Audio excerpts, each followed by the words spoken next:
안녕하십니까. 심령닷컴 김기태입니다. 2024년 7월 3일 20번째 푸드플랜 뉴스 농장을 시작합니다. 오늘은 정명옥 전 영양선생님과 함께 학교급식 인력 상황, 구체적으로 배식 인력에 대해 토론합니다. 안녕하세요. 정명옥입니다. 예. 지난 5회 방송에서 수도권의 광역교육청별로 배식 도우미, 배식 보조원을 채용하는 상황이 모두 다르다고 했는데요. 서울, 경기, 인천을 알아본 결과 서울과 인천은 하루에 2시간 30분 내지 2시간 50분까지 주 15시간 이내에 단시간 시간제 근로자를 사용하고 있었어요. 그런데 경기도의 방향은 배식 도우미 대신에 조리실무사를 더 뽑아서 배식일까지 하는 것을 원칙으로 하고 있거든요. 이 부분은 단시간 근로자를 채용해서 비정규직을 양산한다는 비판을 피할 수는 있지만 조리실무사의 업무 과중을 부를 수 있습니다. 그리고 현실적으로 조리 인력이 충원되지 못하고 있어서 고질적인 인력난을 겪으면서 학교 급식 현장이 무척 어려움을 겪고 있는 상황입니다. 따라서 서울과 인천에서 별도의 배식 도우미를 활용하는 것은 자투리 시간을 이용할 수 있는 가정주부 등에게 좋은 부업거리가 될 수도 있지만 또 좋은 일자리라고 할 수 있을까는 한번 고민해 봐야 될 것 같아요. 시대가 변했고 또 경기도도 조리실무사 결혼 문제가 심각하니까 서울이나 인천과 같이 배식보조원 시범사업을 해볼 수도 있겠죠. 그래서 오늘 주제로 학교급식 배식 인력에 대한 토론을 좀 했으면 합니다. 학교급식 관련 노동자는 영양사, 영양교사, 조리사, 조리실무사, 배식도우미, 그리고 또 그 시니어 클럽의 그 노인 일자리 창출 차원에서 시니어 배식 도우미까지 이렇게 되게 다양한 사람들로 구성되어 있습니다. 예, 저는 우선 조리교라는 단어가 굉장히 생소하거든요. 이 단어 좀 먼저 설명을 좀 해주시면 좋을 것 같아요. 아, 네.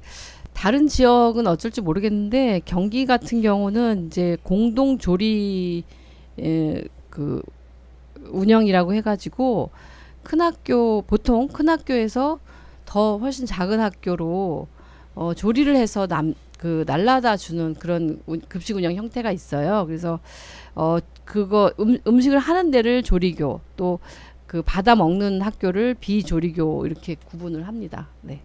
그 조리사하고 조리실무사는 어떻게 또 차이가 이렇게 나는 거예요? 예, 조리사는 이제 조리사 자격증이 있는 사람으로 이렇게 조리 작업의 총 책임자라고 할 수 있고요. 조리 실무사는 이제 같이 협업해서 조리를 실제 작업하는 분들을 이제 통칭해서 조리 실무사라고 그렇게 이야기를 합니다. 예. 그러니까 그 이제 조리실무사 분들이 그 전에는 이렇게 이제 비정규직으로 있다가 네. 그게 이제 그 뭐라고 그러죠? 그게 이제 그 정년이 이렇게 이제 보장되는 예, 무기계약직. 무기계약직. 네. 무기계약직으로 이제 몇 년 전에 이제 그게 전환이 이렇게 됐죠. 그렇죠. 예. 그래서 이제 정년은 보장이 되는데 그 임금이 이제 또 그 좀 이렇게 최저 수준이라고 좀 그렇게 좀 이렇게 알려져 있어서 네. 예. 그 최저임금 수준인 거는 맞는데요. 그 임금 단가로 하면은 그런데 그래서 적다면 적을 수 있지만은 또 생각보다 그렇게 적지 않습니다. 이제 문제는 노동 강도가 너무 힘들어서 지원을 안 하는 걸로 저는 알거든요. 왜냐하면 교육공무직 그 조리 실무사들이 그 뭐 해마다 급여도 올라가고 또 정액급식비도 주어지고 또 상여금도 있고 공무원하고 마찬가지로 가족수당이나 맞춤형 복지비도 지급이 되고요. 복무 규정 같은 것도 공무원하고 똑같거든요. 예, 그리고 이제 방학 때 쉬어서 이제 방학 때 임금이 없는 게 조금 이제 어려워하시긴 하는데 1년에 근무 길이 아이들 나올 때잖아요. 그래서 190일에서 200일 청소일까지 다 합해도 210일 정도예요. 근데 이제 뭐 연봉은 한 2,500 이렇게 되니까 적다고 생각은 안 듭니다. 교원 공제회, 교직원 공제회도 또 가입할 수 있고 그렇습니다. 네. 그러니까 근무 시간에 이제 비해서 그 이제 그 좀 방학이나 이런 때 이제 급식이 없는 때가 있다 보니까 이제 그런 거에 비하면 그래서 이제 그 시간으로 이제 비교를 하면 뭐 적은 금액은 아닌데 네. 그런데 이제 전체적으로 보면 그 시간대 그렇다고 해서 그 쉬는 때 뭐 다른 일을 또 이렇게 하기도 어려울 거 아니에요. 그런 문제들은 또 아니 학교 급식이 다 이제 그런 게 이제 문제인 것 같더라고 그게. 네. 근데 방학 때 또 아르바이트를 하시는 분들도 더러 계세요. 예, 원래는 이제 좀 어려운데 왜냐하면 방학 때는 좀 쉬어야 되잖아요. 근데 이제 생활이 어려우신 분들은 방학 때 또 짜투리 시간을 이용하기도 하더라고요. 예. 그러면 다른 분들에 비해서 어쨌든 방학 이제 이게 휴가가 긴 거네요. 그러면. 그렇죠. 예. 근데 그 문제 때문에도 또 주변에 보면 그러니까 어느 정도 경제적으로 자리를 잡으신 분들은 괜찮은데 그러지 그쵸. 않으신 분들은 네. 방학 동안 급료 체계가 제대로 이루어지지 않으면 사람이라는 게 연속성이 있는 거잖아요. 네. 월급이라는 게 월급에 맞춰서 살아야 되는데 안 나오니까 이게 생활이 안 되는 거예요. 적지는 않지만 따박따박 나오지 않는 돈 때문에 어느 정도 그 균형 잡힌 생활이 안 되기 때문에 요거를 지원을 해서도 오래 못하고 그냥 같은 돈을 받아도 1년 12달로 나눠서 주는 체계로 가는 게 더 낫더라. 이렇게 하시는 분들도 또 많이 계시더라고요. 과거에 그렇게 연봉제로 했었어요. 연봉제로 해서 그 총액을 나누기 12 해가지고 방학 때도 똑같이 급여가 나갔거든요. 네. 근데 이제 노조에서 다시 합의를 하기를 이제 급여 현실화 하라고 하면서 이제 A를 택할래 B를 택할래를 했을 때 이분들이 사실은 방학 때는 우리가 안 받겠다. 그 대신 제대로 급여를 해달라 해서 이렇게 급여 체계가 좀 바뀐 걸로 알고 있고요. 네. 이제 사실 그 신소희 선생님 얘기처럼 생활인으로서 생활에 지장이 없으려면 이제 연봉제가 맞죠. 예, 그거는 그런 것 같습니다. 서울 내발산 초등학교 이제 배식도우미 공고 용역 공고인데요. 서울하고 인천 같은 경우는 이제 그 용역 업체를 학교에서 선정을 해서 용역 업체로부터 배식 도우미를 이제 이렇게 파견 받는다고 합니다. 그래서 제가 이제 그 배식 도우미 하시는 분하고도 통화를 해봤고요. 그러니까 했던 분하고 통화를 해봤고 또 서울에 있는 영양 교사한테도 알아봤고 또 인천 그 영양교사회 회장이죠. 인천하고도 이렇게 통화를 다 해봤어요. 해봤는데 의견이 굉장히 분분하더라고요. 그러니까 다 갈려요. 입장이. 우선 배식 도우미로 직접 일을 하셨던 분은 가정주부셨는데요. 시간이 이제 하루에 2시간 반에서 뭐 길어질 경우에는 2시간 50분 이렇게 짧은 시간 동안 그 부업으로 그러니까 아르바이트죠. 그렇게 하니까 금액은 많지 않지만 하루 그 시간을 활용해서 가정에서 아이들도 돌보고 가사일도 충분히 하고 또 이제 부업으로 돈을 이제 벌 수 있다. 그래서 굉장히 행복하게 학교 급식 그 배식 도우미를 했었다라는 이야기를 전해 들었는데 인천 같은 경우는 배식 도우미가 오셔서 일을 하니까 영양교사 입장에서는 배식 도우미 또 조리 실무사, 조리사 이런 그 다양한 인력들이 계시니까 그 노무관리죠. 말하자면 노무관리를 하는 입장에서는 좀 어렵다고 하더라고요. 그래서 조리 인력을 현실화 시켜서 제대로 그 충분히 인력을 확보해 주면 이제 단일한 구조 속에서는 노무 관리가 쉽잖아요. 그렇기 때문에 배식 도우미 필요 없고 조리 인력을 충분히 해주면 이 조리 실무사들은 굉장히 말하자면 일 솜씨가 뛰어나거든요. 단련된 보통 한 1년, 2년, 뭐 3년 요 정도 되면 그 급식 노동의 숙련도가 굉장히 높아져서 우리 이제 영양교사들 말로는 한 사람이 배식 도우미 5명, 6명 몫을 한다. 뭐 이렇게 얘기를 해요. 숙련된 뭐 네네. 그래서 배식 도우미가 또 그 여러분이 오셔가지고 일을 하면서 실수하거나 이렇게 되면은 또 그거 뒤치다거리 하기가 더 힘들다. 뭐 이런 얘기도 했었고요. 또 근데 서울 같은 경우는 서울의 영양교사 선생님은 전반적으로 되게 선호한대요. 그러니까 배식 도우미가 용역업체에서 이렇게 오니까 용역업체에서 관리를 다 해주시고 그러기 때문에 괜찮다. 그러니까 경기도 같은 경우는 과거에 배식 도우미가 있었어요. 근데 이제 단시간 근로자가 그 일자리가 질이 안 좋다. 그래서 단시간 근로자 채용을 못하게 했고 영양 선생님들, 영양교사들이 또 그걸 환영한 것은 배식 도우미 채용을 영양교사들이 했었어요. 그러니까 행정적인 업무를 영양교사들이 다 했었기 때문에 조리 실무사 한 사람이 훨씬 낫다 이런 그 입장이거든요. 그러니까 그러니까 지역이나 학교나 영양교사들마다 입장이 다 다른 것 같아요. 예, 좀 되게 복잡한 것 같습니다.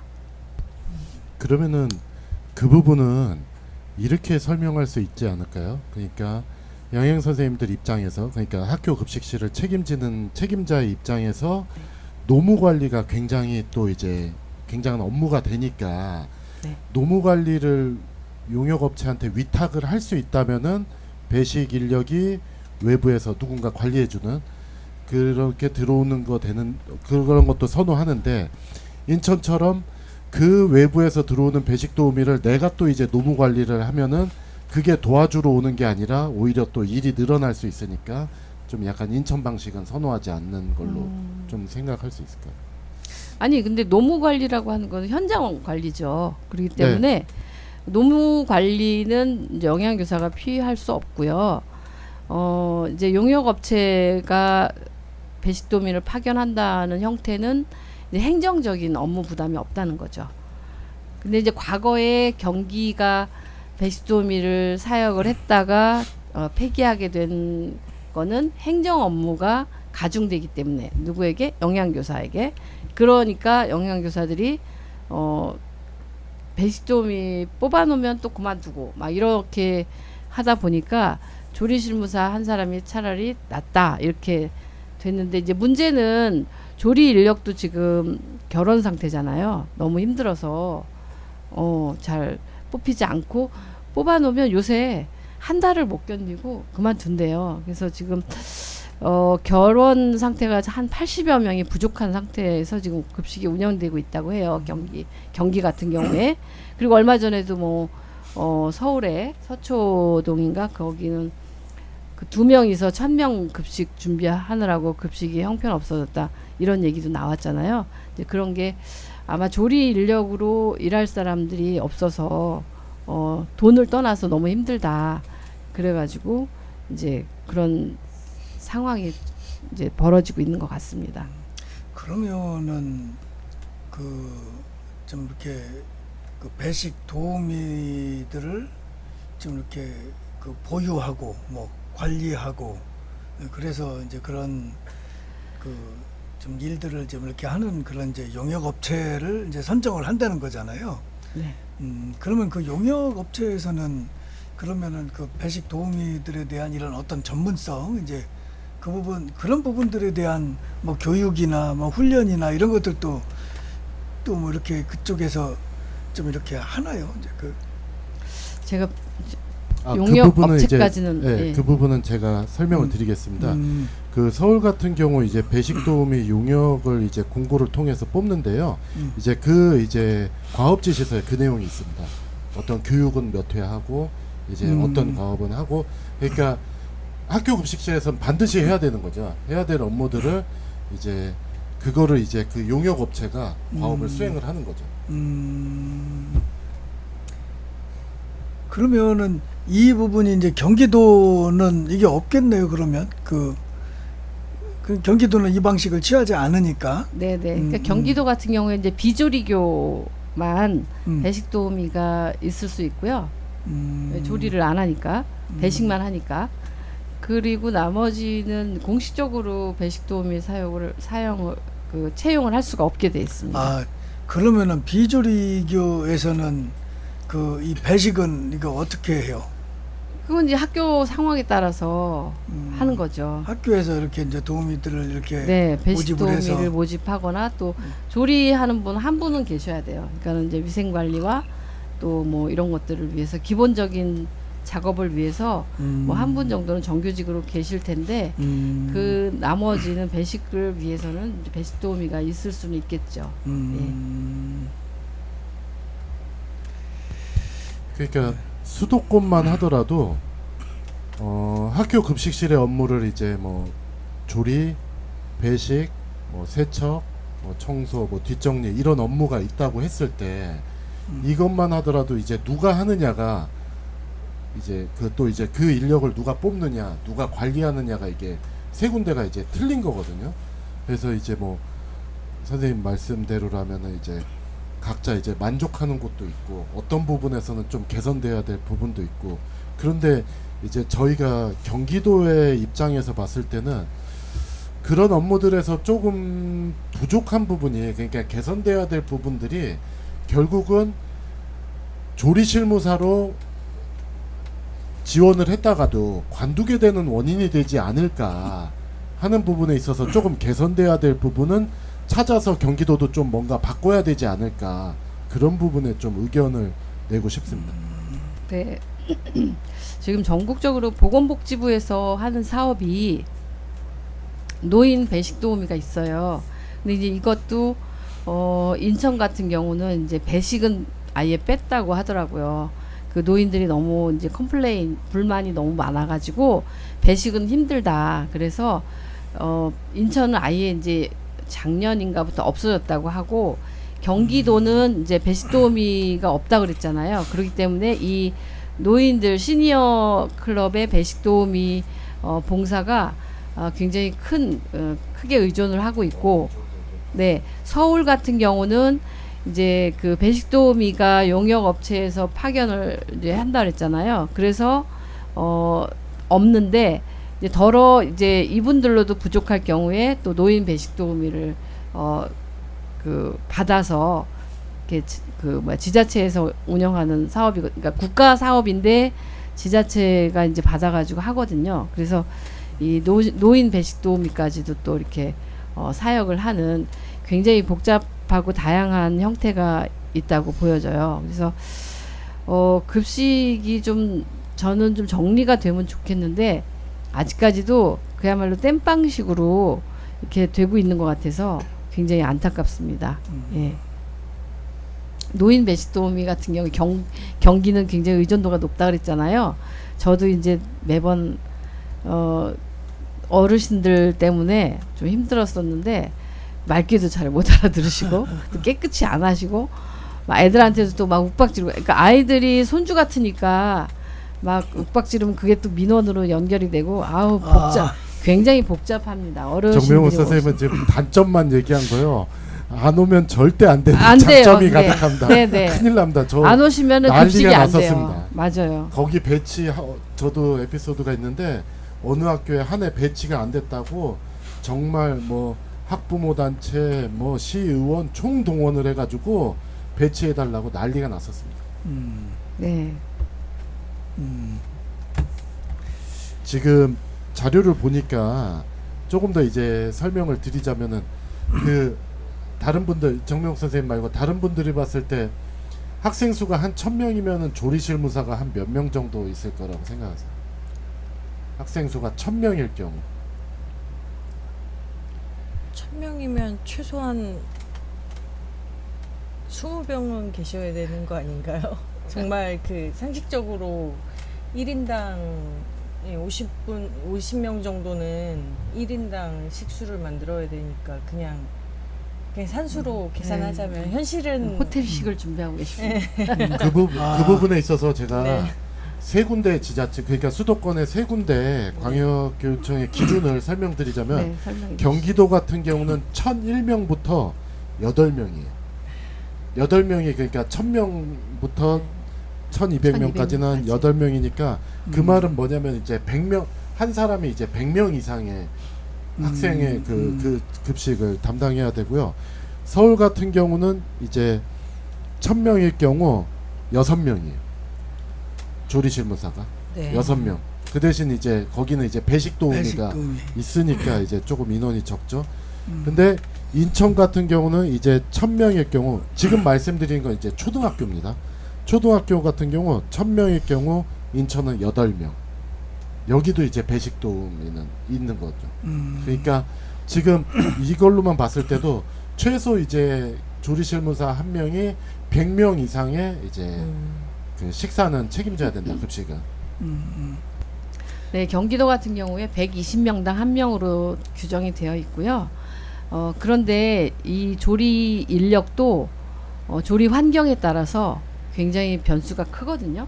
그리고 뭐 식당이 있다든가 아니면 아이들이 교실에서 먹는다든가 이거에 따라서도 인력 차이가 많이 나요. 근데 이제 그 교육 당국에서는 그냥 산술적으로 급식 인원수 가지고만 그냥 인력 배치를 하는 경향이 있고요. 기준도 그래요. 인력 뭐 1,000명당 몇 명 이렇게밖에는 없거든요. 근데 이제 제가 이제 옛날부터 주장했던 게 이게 그 급식실 공간도 따져보고 배식도 어떻게 하느냐를 따져봐서 조리 인력을 그 기준으로 이렇게 잡아야 된다. 그런 얘기를 맨날 했는데 잘 안 되더라고요. 근데 보면은 식당 급식 같은 경우에 이제 점심 시간이 없이 계속 배식을 해야 되고 경기도 같은 경우에 조리 실무사들이 그러기 때문에 인력이 훨씬 더 필요하거든요. 그러니까 배식 공간, 그러니까 배식대는 뭐 3개, 4개 막 이렇게 만들어 놓고 배식할 사람은 서너 명밖에 없으면 이게 자율 배식도 안 되고 굉장히 복잡해요. 그래서 이 급식을 배식한다는 것도 이 현장에서 직접 목격하지 않고는 아니면은 현장에서 직접 목격을 했다 하더라도 자기 문제가 아니면 이게 뭐가 문제인지 파악을 잘 못하거든요. 그래서 조리 인력에 대한 문제는 예전부터 문제 제기를 했으나 잘 안 되는 것 같아요. 이 그 급식 인원수당 뭐 조리원 몇 명 이렇게 되잖아요. 이것도 시정된 거예요. 옛날에는 학생수 대비 조리 인력 이렇게 했었어요. 근데 이제 우리가 교사들도 밥 먹고 또 유치원도 밥 먹고 다 이게 식수 인원에 들어가는데 어떻게 학생 수만 딸랑 가지고 조리 인력을 산출할 수 있냐. 그래가지고 막 싸워서 포함한 게 한 10년, 15년 얼마 안 돼요. 학교 급식이 지금 40년 넘어 50년을 가고 있는데 한 30년 이상은 계속 급식 그 학생 수 기준으로 이렇게 조리 인력을 산출했던 것 같습니다. 예. 근데 이제 경기도 같은 경우는 어쨌든 조리 실무사분들이 그렇게 이제 어려운 여건에서 이제 그 밥을 해내고 그리고 이제 그 배식까지도 이렇게 같이 해야 되는 거 아니에요. 그러다 보니까 뭐 좀 이제 계속 이야기 나오는 게 뭐 근골격계 뭐 이런 또 많이 이제 호소들 많이 하고 참 그러는데 참 그거는 그러면은 이거에 대한 어떤 뭐 대책이나 이런 것들에 대해서 뭐 이렇게 이야기가 모아지는 게 좀 있어요. 서울하고 뭐 인천하고 뭐 경기도하고 내내 그 먼 지역도 아니고 바로 붙어 있는 지역인데 지자체가 좀 다르다고 이 방식이 좀 다른 건데. 네. 특히 경기도는 배식까지 직접 하고 있다 보니까 같은 이제 교육공무직인데도 이렇게 차이가 난다는 게 저도 참 의아합니다. 그런 것들 때문에 그 늘 이렇게 그냥 사람들이 이렇게 모자라는 거 아니에요. 선생님 어떠세요? 그렇죠. 예. 그 광역 교육청마다 이렇게 차이가 많이 있는데 이거는요. 그러니까 이 급식 노동자에 대한 그 문제는 아예 그 학교 급식이 처음 시작할 때부터 좀 이렇게 그 내재되어 있었다라고 보여져요. 그러니까 제가 옛날 얘기 하나 해드리면 89년도 9월달에 제가 발령받아 간 곳이 초임 발령지가 급식 인원수가 교직원 포함해서 36명이었어요. 그래서 이제 조리 종사원이 한 명이죠. 그때 조리 종사원 조리사 자격증도 없는 그냥 조리하시는 분이 한 분 있었는데 이분이 혼자서 이제 36명을 해야 되는데 그 힘들잖아요. 그래서 그때 운영됐던 게 학부모 당번제예요. 그래서 학부모 그러니까 인력이 한 명 더 투입이 돼야지 되는 게 맞는데 그냥 알아서 하라고 한 거죠. 그러니까 학교 자체 내에서 학부모 당번 표를 쫙 짜가지고 애들 어렸을 때 보면은 이제 뭐 그렇게 네. 그래서 학교 당번 활동하러 간다고 막 그랬잖아요. 네. 그런 것처럼 그 학부모가 이제 날마다 바뀌어서 이렇게 와요. 오셔서 조리 종사원하고 똑같이 식재료를 다듬는 것부터 배식하고 청소 소독하는 것까지 다 이렇게 교직원처럼 그 출근과 퇴근을 같이 하는 활동을 했거든요. 그러니까 봉사활동이라고 하기에는 굉장히 어려운 그런 활동이죠. 아, 그거는 봉사였어요. 예, 봉사활동. 완전 봉사활동이었어요. 그래서 이제 그 아주 초창기니까 89년도니까 또 집에 계신 어머니들이 많이 계셨고, 근데 심지어는 거기에다가 이제 김치까지 담가와요. 그러니까 당번날 그 학교 급식에 사용될 김치를 담가서 들고 오시는 거예요. 그러니까 제가 이제 쓴 밥공부라는 책에도 이 내용이 좀 상세히 들어가 있는데 그 책에는 물론 부정적인 것보다는 긍정적인 거를 썼는데요.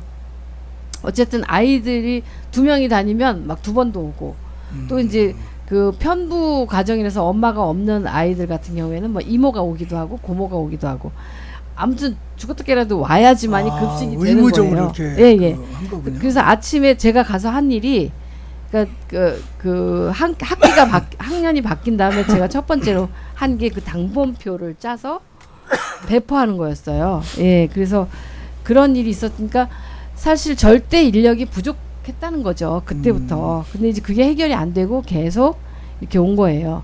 그래서 이제 맞벌이가 많이 생기니까 당번 비용을 그때 당시에 뭐 15,000원인가 뭐 10,000원인가를 이제 내면 학교에서 노는 엄마가 알바를 하는 그런 형태로 학교 급식이 운영이 됐어요. 그러니까 지금으로 생각을 하면 말이 안 되는 건데 어쨌든 학교에서 그렇게 이제 때우기 식으로 그러니까 일을 봉사가 했어요. 아니고 의무적으로 해야 되는 걸 빠지게 되면 이제 벌금 비슷하게 되는 거죠. 그렇죠. 예, 그렇게 됐던 거죠.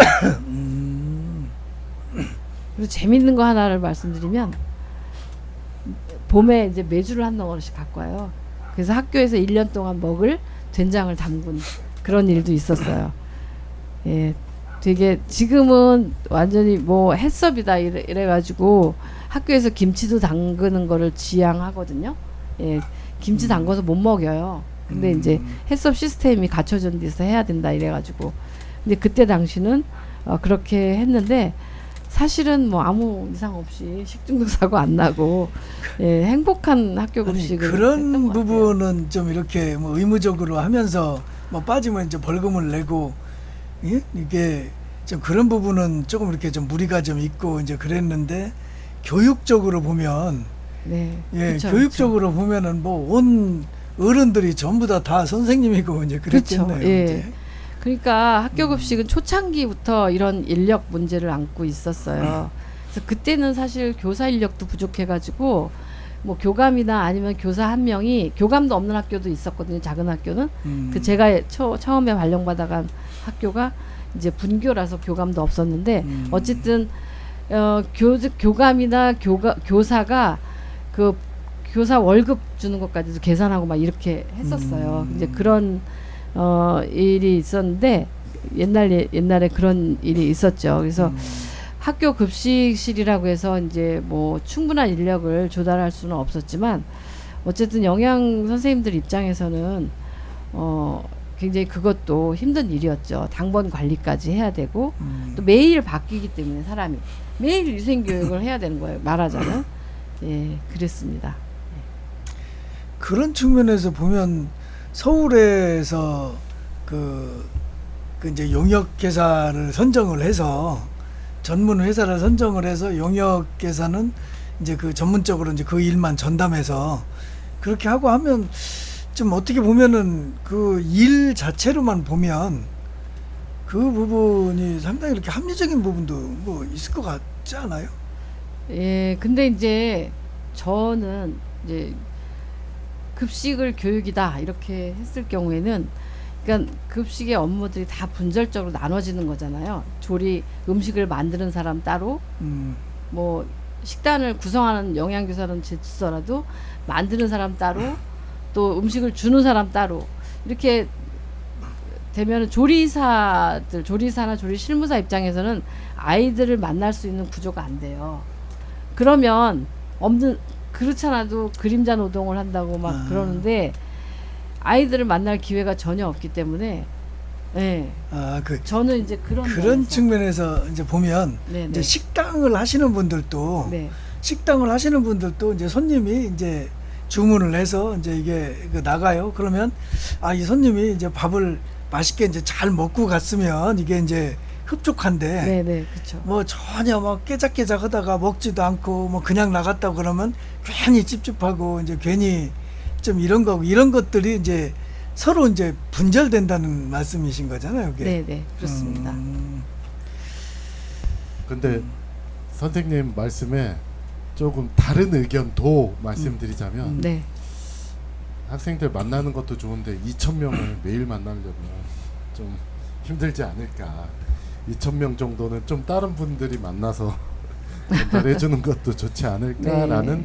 다른 의견도 말씀드립니다. 그러니까 그 선생님 의견은 그러니까 조리하신 분들이 이제 직접 배식도 하고 그렇게 하면서 학생들하고 소통도 하고 네.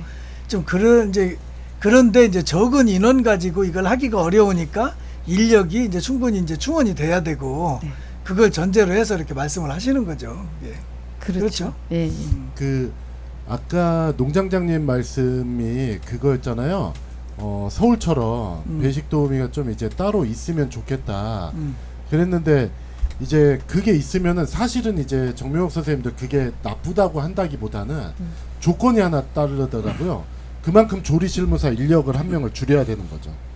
그 인력을 줄이고 그만큼의 이제 예산을 가지고 이제 배식 도우미를 해야 되니까 조리실무사를 빼면서까지 배식 도우미를 고용을 했느냐에 대해서 조금 이제 다른 고민을 해볼 필요가 있다고 하니까 좀 아쉬운 겁니다.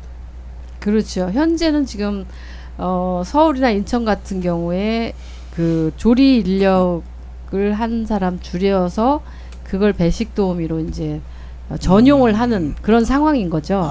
예, 그러니까 경기도는 이제 아까 표를 보셨지만 조리 인력이 충분해요. 좀 그러니까 충분이 아니라 상대적으로 다른 데보다 많죠. 예, 많은데도 불구하고 지금 힘들어 하긴 하죠. 예, 그래서 저는 그렇습니다. 욕심인지는 모르지만 이제 조리 인력이 좀 충분히 있어서 좀 이렇게 호텔 셰프가 해서 애들한테 주듯이 그렇게 하면 먹거리 교육도 제대로 되지 않을까 그런 생각을 합니다.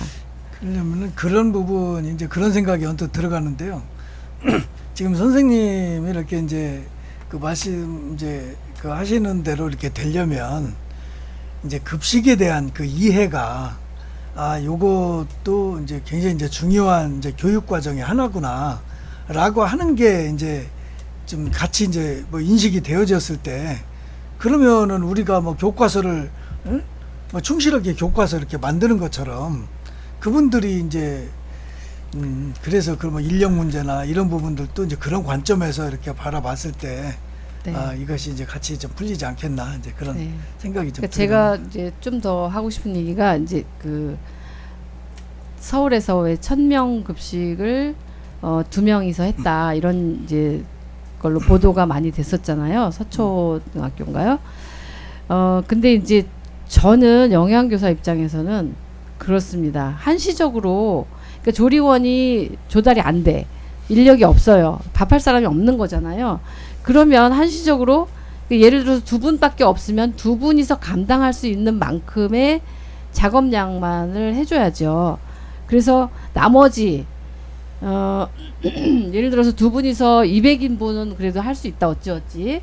그러면 1000명인 학교에서 800명은 뭐 부분 위탁을 하든 아니면 도시락을 싸오든 그런 식으로 조리 인력의 조리 실무사의 입장에서 한 번만 생각을 하면 좋겠다.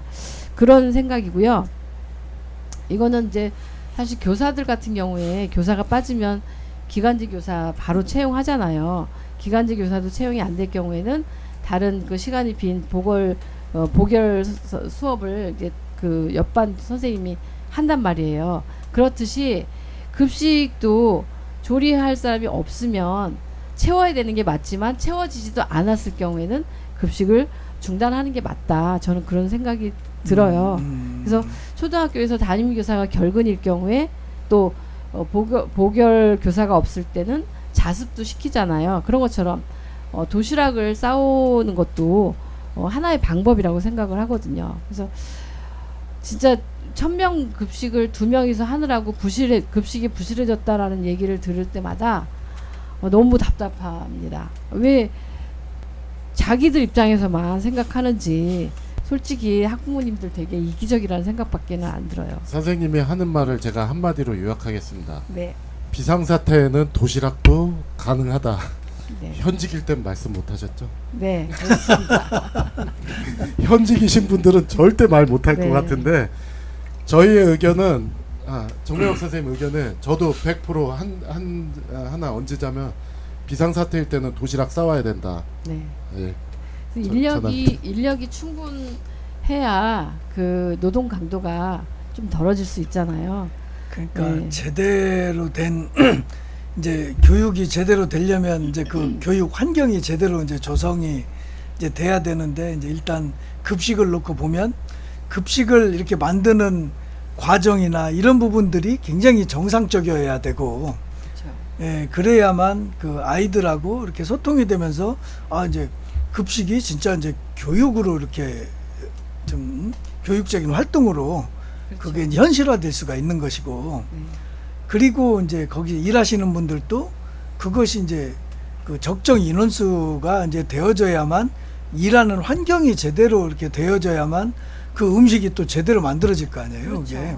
예, 자부심을 그러니까 갖고 그 할 수도 있고. 그게 다 이렇게 이제 전체적으로 연결돼 있는 문제다 보니까 네. 그래서 이 급식은 교육이고 교육적 관점에서 좀 이렇게 좀 볼 때만이 이렇게 종합적인 문제가 좀 어떤 뭐 실마리가 좀 이렇게 좀 보이지 않겠나 뭐 그런 네. 생각이 좀 들어갑니다. 그래서 인력이 충분해야 음. 노동자 1인에게 가해지는 노동 강도가 그만큼 덜어질 수 있고 또 그러면 급식 분야가 인기 직종으로 올라가겠죠. 먹는 거 만드는 거니까 많은 사람들이 즐거워하는 것 같아요. 그래서 그렇게 인기 직종으로 올라가면 사람들한테 이제 인기가 많아지면 그 능력 있고 또 뜻있는 분들이 또 많이 지원을 할 거고 결과적으로 아이들에게 제공되는 급식 교육의 질이라든지 또 실질적인 그 먹거리 급식의 질이라든지 또 그것을 배식하는 서비스의 질 등등이 다 이제 격조 높게 올라가겠죠. 그러면 학교 급식 노동이 사회적으로 품위 있고 고급 직업이 되지 않겠어요? 이 꿈 같은 얘기일까요? 아니 그렇게 돼야 제대로 된 네. 교육이 이렇게 되는 토대가 되는 거죠. 예. 네. 이 경제 논리로만 봐도 그렇습니다. 참 근데 현실적으로 이렇게 보면 이제 뭐 급식 이제 급식 노동자분들이죠. 이제 그분들이 아까도 뭐 근골격계 이야기도 했지만 네. 또 이제 뭐 급식실 막 그런 환경에서 뭐 폐암이나 이런 것들이 이렇게 많이 이렇게 생겨나고 네. 참 그런 것들 보면서 아이들이 이제 그런 현실들을 인식을 하게 되면 야 이게 좀 교육이 이게 제대로 이렇게 될 건가 이제 참 그래서 이제 그런 부분들이 참 이렇게 좀 현실화가 좀 될 것 같습니다. 네. 사실 지금은요, 뭐 오늘도 무사히라는 슬로건으로 하루하루 버티고 있는 실정이거든요. 이래가지고는 뭐 급식 교육은커녕 급식의 질적 담보도 기대할 수가 없습니다. 그러니까 급식의 질 저하 막 운운하고 걱정하고 막 그러잖아요. 근데 지금의 제도, 학교 급식 제도가 점점점 그렇게 만든 것 같아요. 원인 없는 결과는 없잖아요. 그죠? 급식의 질을 누가 떨어뜨렸느냐, 그걸 한번 고민을 했으면 좋겠고요. 그래서 그 현실은 뭐 식중독이나 안전사고 우려 때문에 전전긍긍하고 있거든요. 그래서 혹시 하인리 법칙 다 아시죠? 1대 29대 300 법칙 있잖아요. 급식에서는 일상에서 크고 작은 전조 증상이 매일 끊임없이 일어나고 있어요. 그러다가 이제 한번 뻥 터져가지고 매스컴에 뭐 폐암이니 아니면은 뭐 사망 사고니, 예전에는 또 뭐 그 승강기 밥 나르는 그거에 또 떨어져서 사망 사고도 있었고 그런 일이 계속 일어나고 있는 거거든요. 그래서 학교 급식이 지금 뭐 K급식으로 되게 유명해요. 세계적으로는 아실지 모르겠지만, 근데 이게 유명세만큼 좀 고급 업무로 또 교육 노동으로 좀 규정되면 좋겠다라는 것이 저의 바람입니다. 네. 궁금한 거 있으시면 또 물어보셔요. 아까 농장장님께서는 이제 그런 의견을 주셨잖아요. 이제 서울처럼 이제 경기도도 이제 배식 도우미를 용역을 통해서 뽑는 거. 또 이제 정명옥 선생님께서는 이제 경기도는 조금 더 이제 조리실무사를 인력을 조금 더 이제 늘려서, 그러니까 배식 도우미보다는 조리실무사가 배식까지 할 테니까 조금 더 인력을 늘리는 쪽. 저는 이런 의견을 내볼게요. 두 가지를 겸해서 좀 학교가 선택할 수 있게 하면 어떨까. 지금은 이제 도교육청의 방침에 따라서 서울에 있는 학교들은 배식 도우미를 용역을 통해서 뽑을 수 있고, 뽑기 싫어도 뽑아야 되는 거 아닐까요? 그거는 네. 좀 생각해 봐야 될 것 같고, 경기도는 배식 도우미가 필요한데도 뽑을 수 없고, 조리실무사에서. 저는 학교가 소규모냐 대규모에 따라서 이 문제도 좀 차이가 있을 수 있을 것 같아가지고, 경기도 같은 경우도 배식도 조리실무사의 인건비를 조금 줄여서라도 배식 도우미가 있는 게 나을 수 있겠다 판단이 된다면은 그런 것도 또 할 수 있는 거를 열어주는 거는 어떨까 한번 의견을 내고 싶습니다. 학교에서 절대 결정 못 합니다.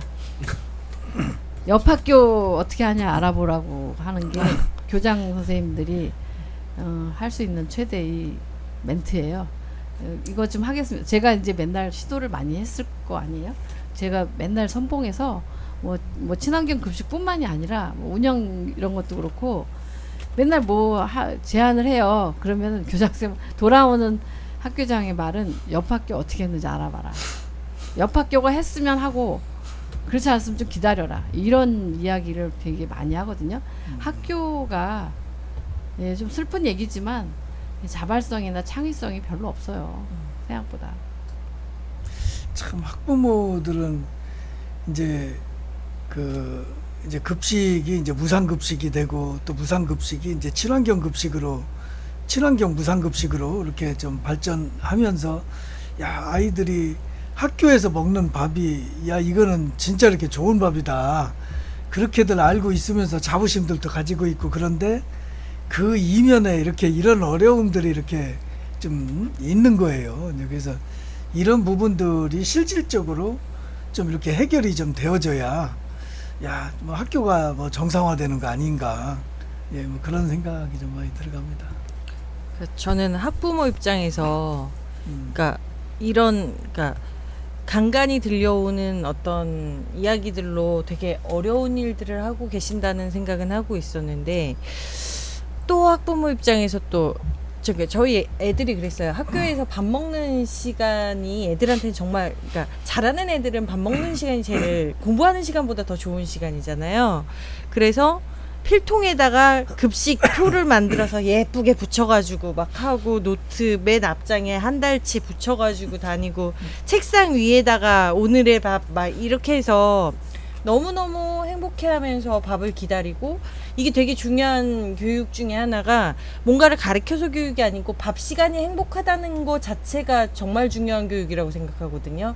밥을 기다리는 거, 먹는 게 유전처럼 귀하지 않은 세상이 된 게 언제부턴가 싶기는 한데, 그래도 그 귀하지 않은 상황에서도 애들은 그걸 되게 기다리고 맛있는 밥을 먹고, 그걸 만들기, 그 환경을 만들기 위해서는 정말 학부모들도 조금 기울여야 이게 바뀌고, 학교도 바뀌고, 그리고 뭐 만드시는 선생님들이 또 행복해야, 편안해야 네. 맛있는 밥, 좋은 밥이 애들한테 올 수 있고, 그게 우리 미래거든요. 애들이 잘 먹어야 우리 미래도 있는 거잖아요. 그래서 조금 꿈 같은 얘기인지 모르겠지만, 아까 정말 50인당 한 사람은 있어야 애들 진짜 맛있는 거 먹는 거 아니야? 이런 생각까지도 그냥 산수상으로는 50인도 많지 않나, 그 생각도 들게는 되는데, 현실은 아니더라도 그래서 애들한테 좀 더 맛있는, 결론은 애들이 행복하게 잘 먹을 수 있는 밥은 현실적이고, 그리고 모두가 같이 갈 수 있는 우리 친환경 농업인들이 만들어내는 그런 생산품을 더 좋은 환경에서 만들어주시고 맛있게 먹고, 이게 진행돼야 되는 거 아닌가, 그런 생각도 하게 됩니다. 배식 도우미나 이렇게 이런 분들 외주를 준다고 했잖아요. 근데 어차피 외주를 나가면은 외주에 대한 그 비용이 또 발생을 하잖아요.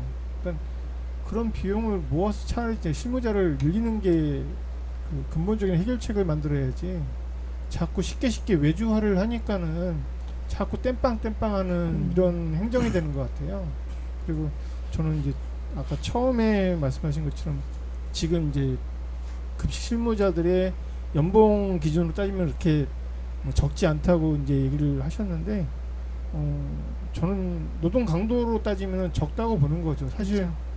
그 방학 기간에도 지금 현재 받는 이제 급여 수준이 나간다고 하면은 지금의 이 부족한 급식 실무자들이 그 부족한 이거는 충분히 채워줄 수 있다고 보고 있거든요. 근데 그런 방법이 약간 외주화를 통한 그 비용도 아끼고, 이런 것들에 대한 좀 획기적이지 않죠. 사실 획기적인 게 아니고 그냥 상식적인 좀 행정을 했으면은 조금 더 나아지지 않을까 하는 생각입니다. 결론은 돈이네, 돈. 돈을 잘 배분을 잘 해야 되는 거죠. 그러니까 그래서 급식실, 급식 뭐 조리 실무사, 여기는 아주 진짜 꿈의 직장으로 그렇죠. 서로가 가고 싶은 네. 이제 좀 그렇게 돼야만 좀 그런 날이 좀 학교가 싶대요. 그러니까 지금 조례 바꿔갖고 또 예. 단체에다 외주 준다니까. 그렇죠. 똑같이 그러니까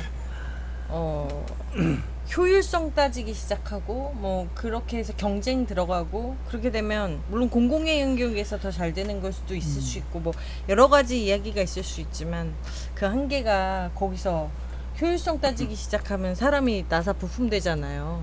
그러면 그거 부품 속에서 만들어낸 밥을 애들이 먹는 거나 마찬가지고, 공익성, 공공성은 그래서 애들이 밥을 먹으면서 아주 자연스럽게 젖어 들어가는 거라고 생각되거든요. 예. 그러니까 뭐 지금까지는 우리가 이제 급식 정책을 이렇게 이제 만드는데 전부 다들 뭐 이렇게 집중해 오고, 그러면서 뭐 지자체든 중앙정부든 하면서 이제 그렇게 뭐 정책들을 좀 만들어 왔는데, 좀 그렇게 해서 만들어진 정책이 제대로 이렇게 좀 뭐 실현되고 이렇게 하려면 그것들을 좀 만들어내는 실질적인 그 인력들이 정상적으로 이렇게 작동될 수 있는 그런 환경이 좀 만들어져야 이렇게 가능할 것인데, 이런 부분들은 이제 아마 많은 분들이 모를 거란 말이에요.